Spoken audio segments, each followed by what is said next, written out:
forward to getting back at it again this week here. Good opponent coming in town and another division opponent. So look to finish the regular season the right way.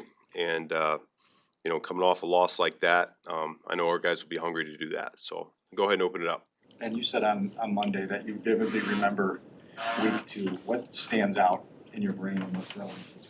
Yeah, well, I mean, it's early in the season and you're still getting to know your team a little bit. And, you just being in that locker room after the game, and how that felt. And you don't always remember exactly what was said or anything like that, but you always remember how you felt in those moments. And so I know our players do too. How do you describe what that felt like? Yeah, it's never a good taste when you get beat like that, so handedly. And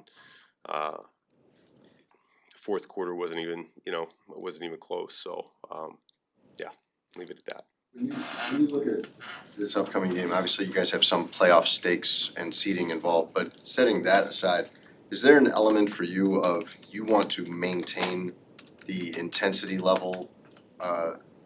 Even if this was a meaningless game, you would want to kind of stay on that level? Well, yeah, I mean, we're constantly improving, and that's the goal, at least, is we want to continue to get better.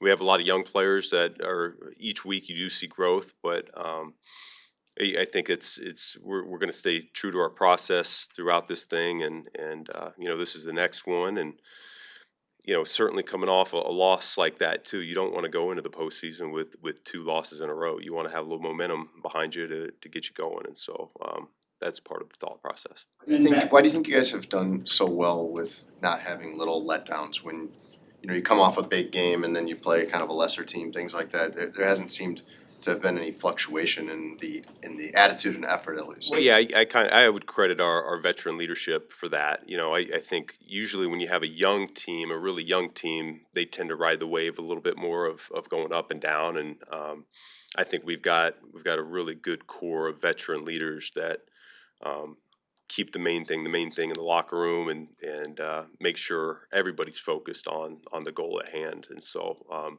they've made my life a lot easier with this transition, and that, along with some veteran coaches, and it takes a lot of people to get it done like that. But I agree with you. I think they've done a great job just staying focused on each week and each particular game.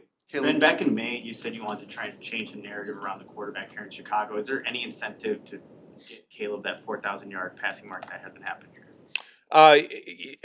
If it were to happen, that'd be great. But he would agree with me when I say our number one objective is to win this ball game, and so whatever that takes, that's our goal, and we'll see where it's at the end of the year, but that's tertiary goal, if you will.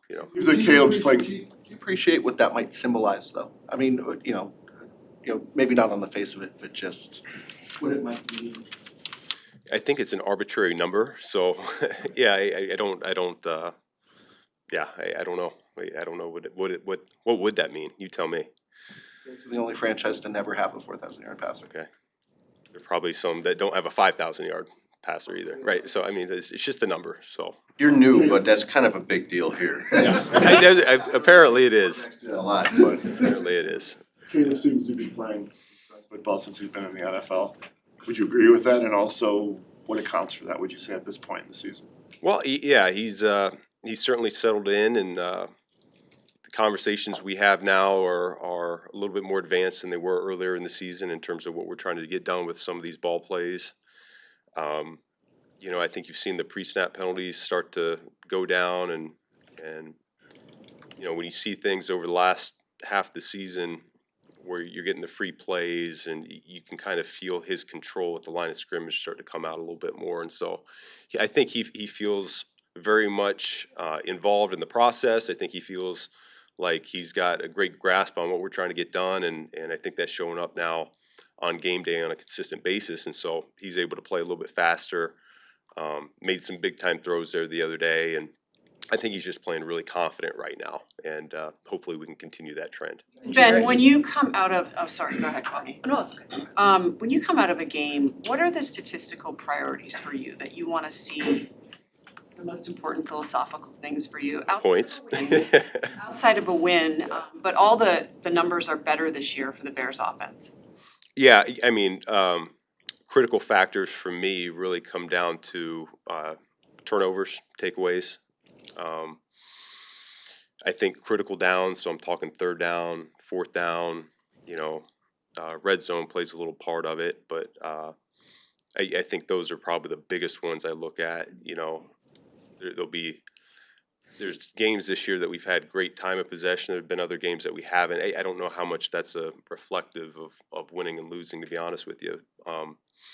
But yeah, I think those are the two things that stand out to me first on the stat sheet. You and Jared went through several playoff runs together. When it gets to like this point of the season and gearing up for that, how does the dynamic change from play caller to quarterback? Or I guess how does it evolve when the stakes are that much higher? Yeah, I don't think it changes. I think what our players are going to have to realize is just how important every little detail is, and we've been trying to harp on that as coaches all year long, and yet it gets magnified to another level now because not only are the stakes higher, but the competition level is always going to be just paramount. No one's going to take a play off. The speed of the game goes up just another notch, as you get into this thing. The coaching is top tier as well, and so I think players and coaches both, they just got to be they got to be dialed in, and we've been honing in towards this, and we've been saying, November, December football going into January, like that's when we need to be at our best, and I trust that our guys are going to be. And You got a young Stacy's question, you guys went through rare air, you take away, you lead the league in fewest giveaways, what do you make of that combination, which doesn't happen very often? Well, it is something that we stress, so I do think, I hope coaching does play a part of it, but I mean, at the end of the day, I've been a part of some staffs that have really emphasized it, and it doesn't come to fruition quite like this, and so I think the players have really brought it to life. The guys on defense, I've said all year long, they're very ball conscious of whether it's punching the ball out or making sure when they get their hands on it, they come down with the interception. And then on offense, I can't speak highly enough of how a young quarterback like Caleb does in terms of taking care of that football. He rarely puts it in harm's way. And then all of our ball carriers I've been very serious about keeping it high and tight and not making it loose. There's only been a few times this year that I've gotten on the headsets and said we need to tighten it up a little bit, and I think that's a credit to the players and the coaches both.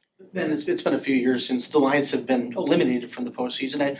You know Dan well enough. What does playing for pride mean for that team as they go into this game? Yeah, I mean they're gonna come out here and they're gonna fight. I mean it's what they do, and so it's gonna be a good challenge for us. It's a very good team. I mean this group has talent all over the place.